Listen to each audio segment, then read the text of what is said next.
The bad news is there's to be a press conference tomorrow. What? The pressure of time begins to tell on Commander Dalgleish next Friday at 9 in A Taste for Death.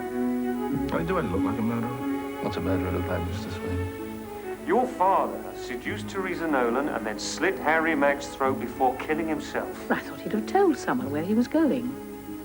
Is it important? Very important. New clues are uncovered and the police are one step closer to finding the murderer. A Taste for Death, next Friday at 9 on ITV.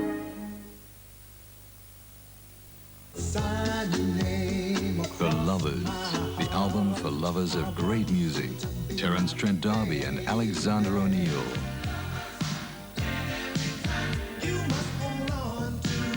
Marvin Gaye and Al Jarreau. Freddie Jackson and Luther Vandross. The Lovers on CD, album or cassette. Love never sounded so good.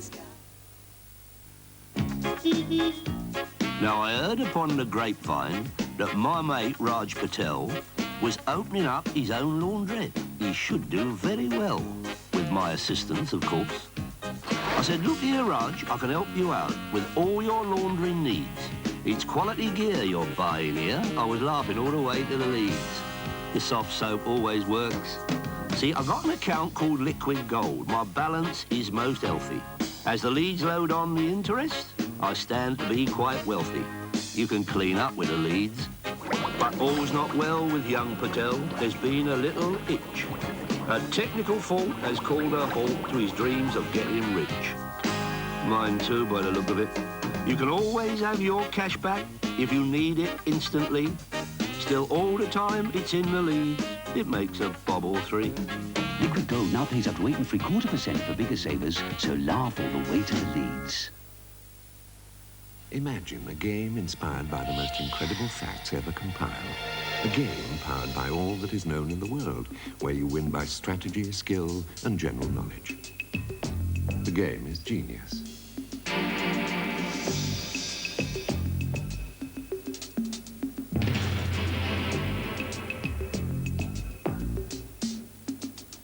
With facts from the Guinness Book of Records, the choice of question is yours. If you're not satisfied with any aspect of our service, we'd rather you told us. Last spring, we went on TV to ask you what you thought of our service. Our thanks to all of you who got in touch. A great many of you just wanted to ask a question or request a service. Lots of the calls were about paying for gas. So, with winter coming on, we thought it would be helpful to remind you about easy ways to pay your bills. Leaflets and advice are available at our showrooms. Or telephone our office. The number's under gas in your local phone book. Most important, if you're in difficulty with the gas bill, don't ignore it. Please get in touch. We're here to help.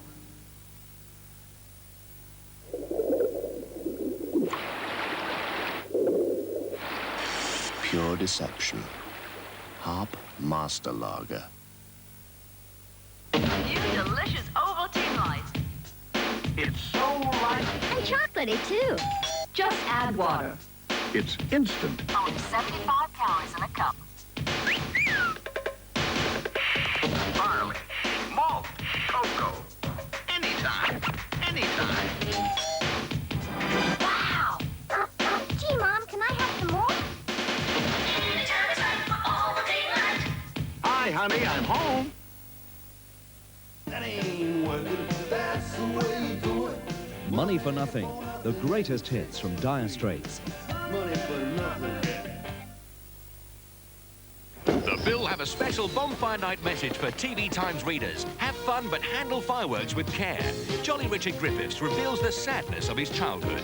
Donald Sinden and Windsor Davis cook up something together. There's fashion, a car to win, and a dress offer. Plus the programmes, the stars, and their stories in the bigger and brighter TV Times. I present this in the hope that our great nations may learn to live in peace.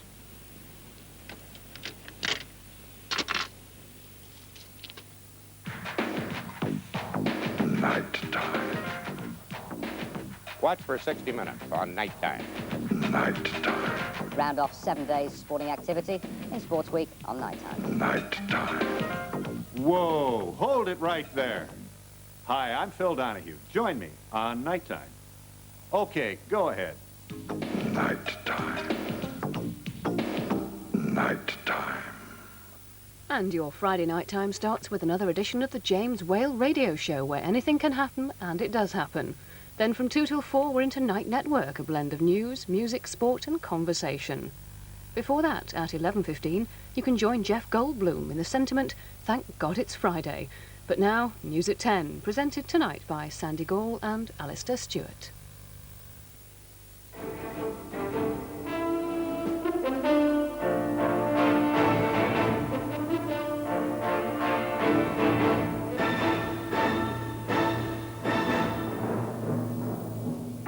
Solidarity leader tells Mrs. Thatcher, "You're fantastic." The Russians slow down their withdrawal from Afghanistan. The Lord Chancellor is expelled as an elder of his kirk.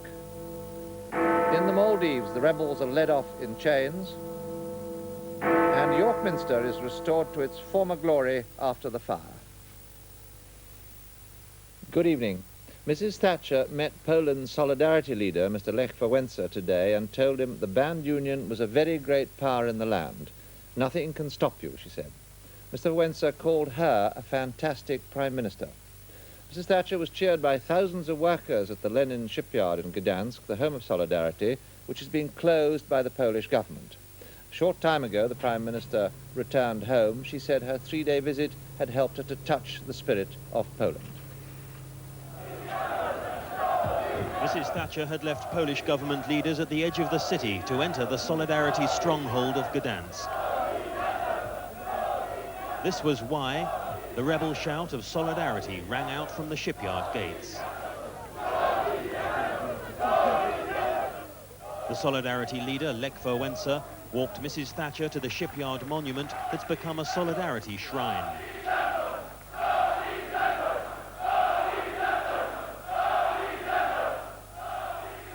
Here they remembered shipyard workers shot by police in the 1970 Gdansk food riots. Lech Wałęsa told Mrs. Thatcher how 8 years ago he led a strike at this yard, which led to the birth of Solidarity, the communist bloc's first free trade union. 10 million Poles followed Solidarity's cry of freedom and democracy for Poland. Today, Solidarity is still fighting and striking for its place in Polish society. Thousands filled the shipyard square, where new battles between Solidarity and the Polish government are looming over plans to close the yard. Mrs. Thatcher avoided that controversy, but she's made plain that Solidarity represents the Poland she prefers. At a Catholic mass nearby, the Solidarity anthem was sung, and Mrs. Thatcher was visibly moved. She told the people of Gdansk, I came because, although I knew from reading everything what had been done here, I knew that I had to come and feel the spirit of Poland for myself. Mrs. Thatcher's message spread beyond the churchyard as she left for Warsaw. Then the police squads moved in quickly to clear the streets. Tonight she gave her impression of Lech Wałęsa. He's a very interesting person. He knows the views which he's thought about and which he's very articulate about. He obviously has spent a long time in putting them. They're not only views about trade unions, they're much, much wider than that. They really are the focus for opposition in Poland. On this visit, Mrs. Thatcher's seen the division in Poland between Solidarity and the communist authorities. And she's told the government unless they grant the political freedom Solidarity demands, the big Western aid deals Warsaw wants won't happen. Ian Glover-James, News at 10, Warsaw. The Soviet Union has suspended its troop withdrawal from Afghanistan. It blames continuing attacks by anti-government guerrillas. But the Soviets say they still aim to be out of Afghanistan by February the 15th, the deadline set in the Geneva peace agreement earlier this year. President Reagan says he's disappointed by the decision. 50,000 Soviet troops have already been withdrawn from Afghanistan, with another 50,000 to go. But the withdrawal has been painful and costly. The Soviets claim they've come under guerrilla attack 550 times since the withdrawal began and have suffered heavy casualties. This week, new Soviet SS-1 missiles were paraded in Kabul for use against the rebels. The threat to toughen their military response, together with today's suspension of their army's withdrawal, shows the Russians are demanding to be allowed to leave Afghanistan with military honor. The Mujahideen are receiving large supplies of arms from the United States, including Stinger anti-aircraft missiles. The United States has said it'll stop supplying the weapons when the Soviets stop arming the Afghan government forces. Soviet-backed forces of the Kabul regime still control many major towns in Afghanistan, but the guerrillas largely control the countryside and are pressing the government forces hard. The Geneva Accords for the Soviet troop withdrawal were signed in April. Afghanistan is now accusing Pakistan of breaking its agreement to end support for the rebels. The withdrawal began as agreed on May the 15th. By August the 15th, the first phase was completed. 50,000 troops had left. The Soviets said phase 2 would begin sometime in November. Today, that second phase of withdrawal was suspended, the Soviets said, though they still intend to complete the withdrawal by February the 15th next year. Some observers question that. What the Russians appear to be saying is, unless Pakistan, with American backing, stops sending arms into Afghanistan, we will consider suspending the Geneva Accords and not withdrawing all our troops by February the 15th. But most Western diplomats think the threat of not withdrawing is simply a Soviet bid to persuade America and Pakistan to restrain the Afghan guerrillas until the Soviet army has completed its withdrawal with military honor. Here, the Lord Chancellor, Lord Mackay, has been suspended as an elder of the Scots Free Presbyterian Church for attending 2 Catholic funeral masses. He's also been banned from taking communion. Lord Mackay says he intends to appeal. The Free Presbyterian Church of Scotland has 7,000 members. It's the 4th biggest Presbyterian church in Scotland. It was established in 1893. How are you? Lord Mackay had insisted on attending today's hearing in person, and the date had been rearranged to fit his busy schedule. Well, I intend to speak if I'm invited to do so. It was Lord Mackay's presence at a requiem mass for a Scottish judge 2 months ago and another Catholic funeral some years ago which landed him in the dock. The ministers and elders of the Free Presbyterian Church who gathered in judgment today said he'd broken their strict Protestant code. Theirs is a church which regards the Pope as Antichrist, Christmas as a pagan festival, and the Catholic Mass as idolatry. The verdict came after 5 hours. Lord Mackay was unrepentant. I consider what I did was perfectly consistent with my position as an elder because I did nothing to indicate anything in the way of agreement with the particular doctrine of the Roman Catholic Church. And Lord Mackay admitted that he now faced a conflict between his faith and his public duties. There are duties implicit in the office which I held before as a Lord of Appeal in Ordinary and the duties which I hold in my present office, which I regarded as duties which were incumbent on me to publicly express my respect for the deceased judge. And one religious commentator tonight suggested that Lord Mackay had been the victim of church infighting. I think there'll be a lot of people very sorry about what has happened today. And in fact, some ministers of the Free Presbyterian Church I know are furious that the charge was brought in the first place. The appeal against today's decision will be heard by the full Church Synod in May. Harry Smith, News at 10, Glasgow. The Indian Navy has surrounded a ship carrying Tamil mercenaries escaping after yesterday's failed coup in the Maldives. The Navy is negotiating for the release of some 20 hostages, including a cabinet minister. On the islands, the Indian Army is now in complete control. The Indians flooded into the Maldives. 1,500 paratroopers landed on the island capital of Malé, which is less than a mile square. They brought with them every piece of equipment they could muster and quickly set about their work, seeking the mercenaries out wherever they could. But with the threat of imminent capture, many of the attackers fled, taking hostages with them on board a ship in the Indian Ocean. We fired at the ship, we've hit it with rockets and machine gun fire. In the center of the capital, evidence that this had been a serious attempt to seize power.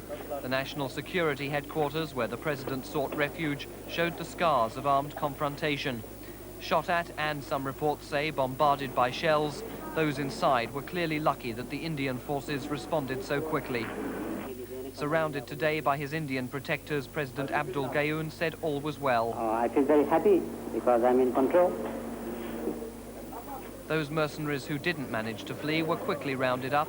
Sporting the wounds of battle, they're mostly Tamils, with some from Singapore, possibly confirming yesterday's theories that the coup was launched by the Maldives' ex-president, who lives in Singapore. The Indian forces also captured weapons and ammunition.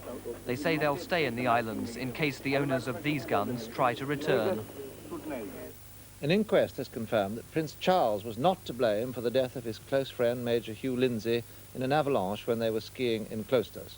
Prince Charles, who was leading the party, made a written statement to the inquest at Uxbridge in Middlesex today. A verdict of accidental death was recorded. Although avalanche bulletins warned there was a serious risk high in the mountains above Cloisters, the Prince and 5 friends all agreed to ski off-piste to avoid attention. But the tragedy was caused by them as they gathered together at the bottom of the slope. Their weight started the avalanche, and although Prince Charles escaped, it swept Major Lindsay to his death. Another friend, Mrs. Patty Palmer Tompkinson, was badly injured and stayed in Switzerland for treatment until July. The Prince, who it was said could not be blamed, helped investigating officers to compile a report for the Swiss public prosecutor. The public prosecutor said that he had to decide whether culpable negligence had led to Major Lindsay's death. To do that, he had to consider why the group was there. The reasons given was that they delighted in skiing in deep snow and that they were relieved to avoid the constant attention of reporters and photographers. Bruno Sprecher, one of the ski party, was a mountain guide, but he could not be held responsible because he'd been invited to join the ski party and was not there in his official capacity. Earlier, he'd been escorting the Duchess of York, who was pregnant at the time, but she'd fallen and was taken to a doctor for examination. Prince Charles was not in the coroner's court today to hear the verdict of accidental death.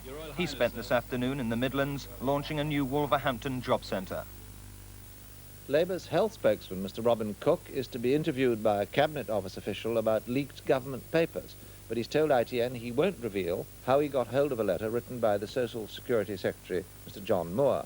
Mr. Cook says the letter proves the government intends to back down on a pledge of poll tax rebates for the poor. I think it's important to get clear the constitutional framework for this. I acted throughout as a Member of Parliament who is the spokesperson on social security for Her Majesty's opposition.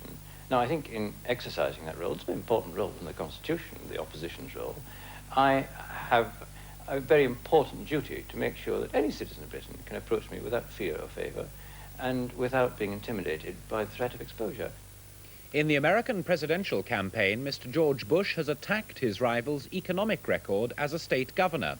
He said Mr. Dukakis' so-called Massachusetts miracle had turned out to be the Massachusetts mirage. With 4 days of campaigning left, the gap between the candidates is narrowing. Mr. Dukakis told his supporters today, "We're coming on strong." We have 2 reports, the first from Tim Ewart with the Bush campaign. It took a certain enthusiasm to turn out for George Bush in Cincinnati, Ohio today, but the rain was replaced by confetti as the Vice President arrived. It said no Republican can win without Ohio, and the polls do give Mr. Bush a lead in this most hotly contested of states. There was new ammunition today with which to ridicule Democrat rival Michael Dukakis. Right there. Mr. Bush proudly displayed a newspaper headline declaring, "What a mess." It referred to state bank overdrafts in Massachusetts, where the Dukakis governorship has been credited with the so-called Massachusetts miracle. Bad news, bad news. Massachusetts miracle turns out to be the Massachusetts mirage. But good news for Mr. Bush. A panel of pollsters enlisted by the Wall Street Journal forecasts a decisive victory for him. Everyone seems to be talking about a landslide now, apart from George Bush.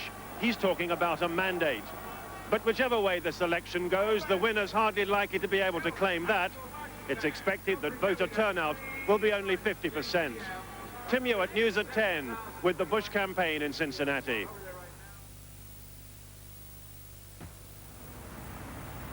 The Dukakis campaign came to the engine room of the Democratic machine today, New York City and the borough of Queens.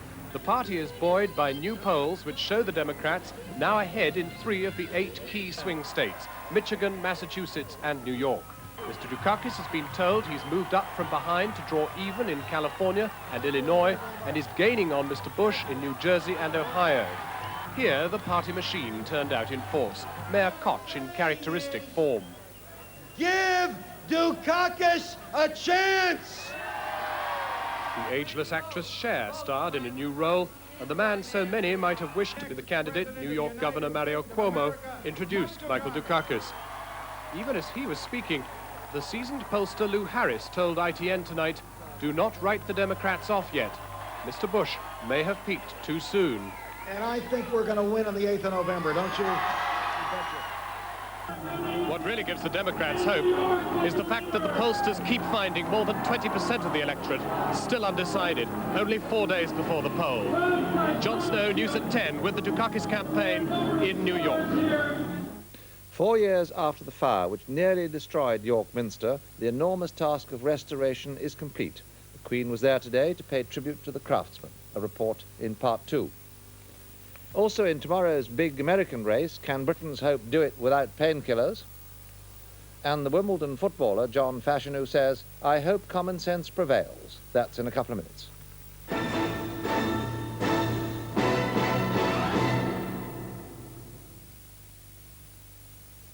Hey, Thompson, do you know anything about her? Oh, who's that, Silla? No, I mean her. I want to get my hair done for me party. You mean hair? Yes, of course. Hairdressers. Hairstyle. The Rolls. The Rolls. No problem. Here we are. Garage services. Car. Not a Rolls Royce, but bread rolls. Oh, sorry. Caterers. Look. There's one just round the corner. Look. And that. Oh, Thompson, you think of everything. Oh, that's so true, Silla. But then, I've got a lot of answers. Trust Thompson. For the local answer, trust Thompson. There are many routes to high interest, but how can you be sure you've chosen the right one?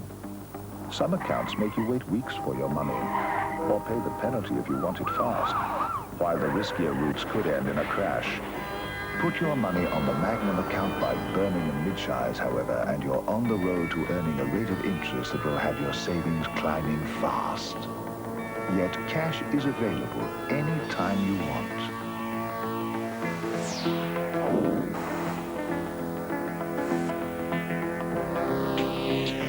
The Magnum account from Birmingham Midshires. It gets your money motoring.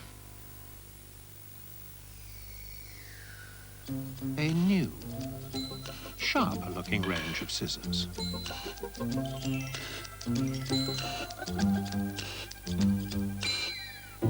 Avanti from Fiskars gives you the cutting edge. This is what happens when you take on too many responsibilities. Morning, Mr. Inlow. Morning. And this is what happens when BET helps you to shed them. Day-to-day hassles like office cleaning, drinks dispensers, distribution and warehousing, scaffolding, plumbing, fire alarms and security. In fact, whatever support service you'd like us to take on, from washroom maintenance to air conditioning, you'll find BET will gladly take the load off your shoulders, leaving you on top of the company instead of the company on top of you. BET. Phone us on 0800 010122.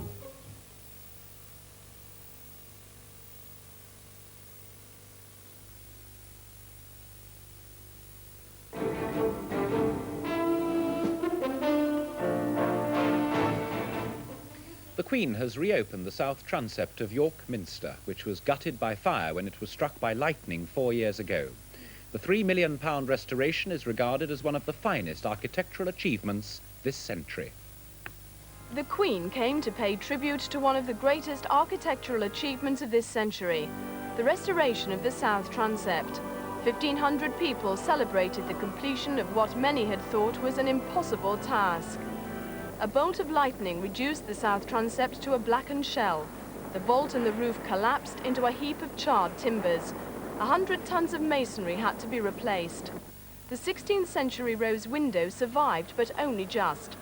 40,000 fragments were held together by its lead. Today, the window looks the same as it did before the fire, but it needed 30,000 solder joints to put the pieces back together. The spectacular ceiling was restored using specially treated oak, many of the trees coming from royal estates. The cathedral was once again the pride of York. I just love it. I just love royalty and I love the Minster. Inside, the Queen met members of the team whose expertise and devotion had returned Gothic glory to the South Transept, 700 years after it was built. Later, in the workshops, she was shown how they did it. Simple. Yes, anyone can do it.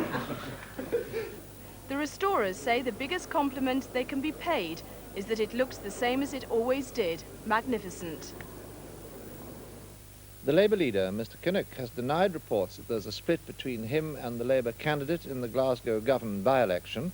Mr Bob Gillespie says he won't pay the new poll tax. The party is opposed to a campaign of non-payment. Labour's defending a majority of over 19,000 in Thursday's vote. With just 5 months to go before the poll tax is introduced in Scotland, the Scottish Nationalist candidate, Jim Sillars, believes his policy of refusing to pay the tax could win enough votes to upset Labour. We are going to run a campaign of people who can pay the poll tax, but won't pay the poll tax. If there's to be an SNP revival in this Labour heartland, this could be the issue on which they do it. Labour today defended themselves against the charge that they'd failed to stop the poll tax going through Parliament. Then there's no opposition in the world, anywhere in any democracy, who are in a minority, who are going to defeat a government. But we came very close to it. But there's a disagreement on tactics between Labour leader and Labour candidate. Bob Gillespie says he won't pay his poll tax, despite Labour policies saying people shouldn't break the law. The Conservative, Graham Hamilton, is determined not to dodge this issue. He believes the poll tax can be made popular if sold well enough. And let's remember, ladies and gentlemen, there are exemptions and there are rebates to make sure that we do meet the needs and the ability to pay of every constituent. But the opinion polls show little Tory improvement since their disastrous showing here at the general election.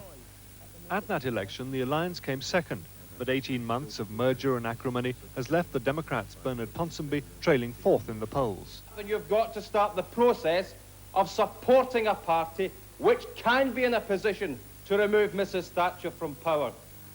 Labour are in the driving seat here. They've kept the campaign deliberately short. Too short, it seems, for the Nationalists to have got their bandwagon rolling. James Mates, News at 10, Glasgow. 4 other candidates are also standing in the by-election. The government's white paper on the future of broadcasting will be published on Monday. It's expected to pave the way for widespread deregulation of the television industry. In our third report on the television revolution, Jeremy Thompson looks at Australia and the effect of deregulation there. In a Melbourne studio, they're shooting the latest episode of Neighbours, the show that shapes Britain's view of Australia and its television. Just one of 5 Aussie soaps currently running on British TV. Yet this daily fiction hardly compares with the real-life drama that's shaken up the Australian television industry itself in the last 18 months. With proprietors now allowed to control more than 2 stations, commercial television was networked Australia-wide for the first time. The latest tycoons were all new to big-time TV. Prestige was a factor, though 9's Alan Bond, 7's Christopher Skase and 10's Frank Lowy admitted they were in it for money. Ironically, it's shows like 60 Minutes that top Australia's ratings, not Britain's imported favourite Neighbours. A tycoon with a television channel is utterly amoral in programming, that they'd run grand opera or public executions, depending on what worked. What sells best is news and current affairs, the flagships in the ferocious ratings war down under. The new bosses injected big dollars to win over viewers. With government rules ensuring major investment in Australian programming, homegrown popular drama has seen a revival as stations woo viewers and ratings. The ABC, Australia's public sector equivalent of the BBC, now finds itself eclipsed in the ratings and fighting to justify its existence as a producer of quality and variety. Though former BBC producer Jonathan Holmes, now with ABC, highlights an essential difference between the British and Australian approach. The people in British television, most of whom have worked at some point or other in the BBC or with that ethos, give the population on the whole what they think is good for them and what they want to work on, rather than what the public actually want to watch. The broadcasters in Australia think that their job is to supply what the public wants. That's the difference.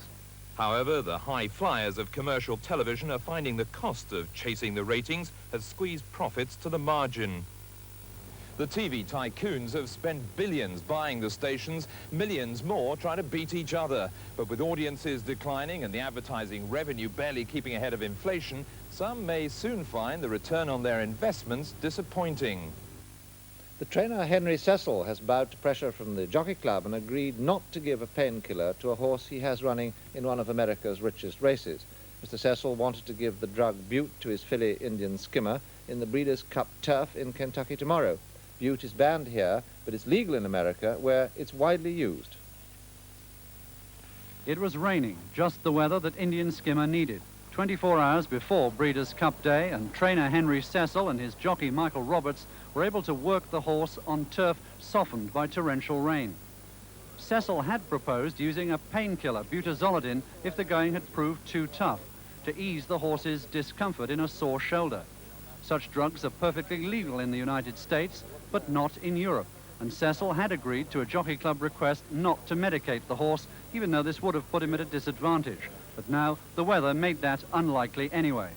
Do you think that puts British trainers, European trainers, at a disadvantage in this sort of circumstance? Not really, because I think most of them wouldn't take any notice of the thing anyway. If they want to put it on Butte, we're racing under rules in America, and different conditions. If they want to put it on Butte, they will. Whether somebody says they shouldn't, they should. I mean, until they change the rules, they're quite entitled to do it. I put back to where I didn't know what I did, really. Do you think they should change the rules in Europe, though? No. I think it's a very different type of surface and courses and things. No, I don't think so. And Cecil now hopes that these typically British conditions will favour Indian Skimmer. And that's certainly the view of bookies Ladbrokes. Their spy at the course reporting that he's placing Indian Skimmer 7-4 favourite for the $2 million Breeders' Cup Turf. Ken Rees, News at 10, Churchill Downs, Kentucky. Tonight's soccer results here in the Barclays League Division 4. Cambridge 2, Exeter 0, Crewe 3, Colchester 1, Halifax 1, Hartlepool 0, Tranmere 2, Rochdale 0. Wimbledon confirmed today that the team captain John Fashanu was involved in a scuffle with the Manchester United defender Viv Anderson after Wednesday's cup tie, but the manager Bobby Gould insists that Fashanu was attacked first. Today, the man said to have shamed the FA Cup holders seemed anxious to be pictured in a gentler light, doing his bit to save the Seals. Ex-boxer John Fashanu is said to have punched Manchester United's Viv Anderson in the players' tunnel after Wednesday's match. Anderson later needed 3 stitches in his cheek. The Wimbledon player has been told to say nothing about the incident. Let's just hope common sense prevails, shall we? His manager says there's a history of antagonism between the two men. But according to him, Fashanu was hit first. I'm led to believe that John was in a motion of falling and struck out. So are you saying this was an accident on his part?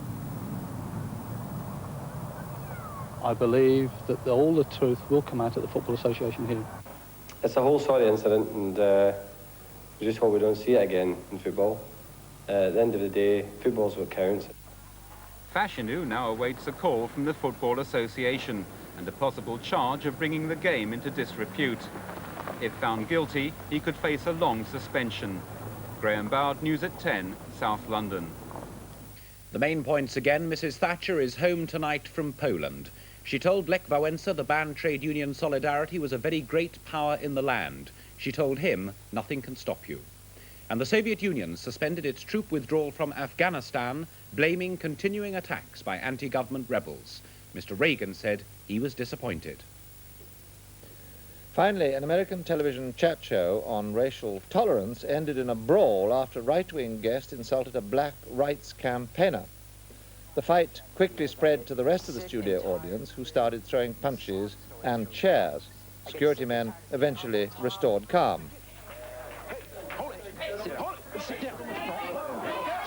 But not before the presenter, Geraldo Rivero, had his nose broken.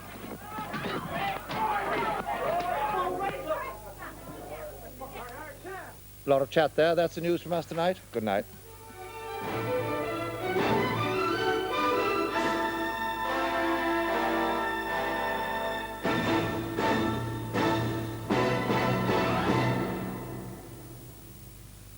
few minutes, Anthony Wilson examines the success of the Fast Forward exhibition on its final day. From the writer of A Company of Wolves, a new story of lost innocence in a nightmare world, the Magic Toyshop. I don't like children playing with my toys. Wake up, Jonathan.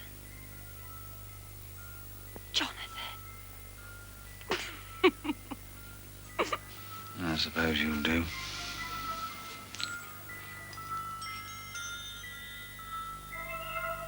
I think you should go now. Always, but what's a floor manager, for God's sake?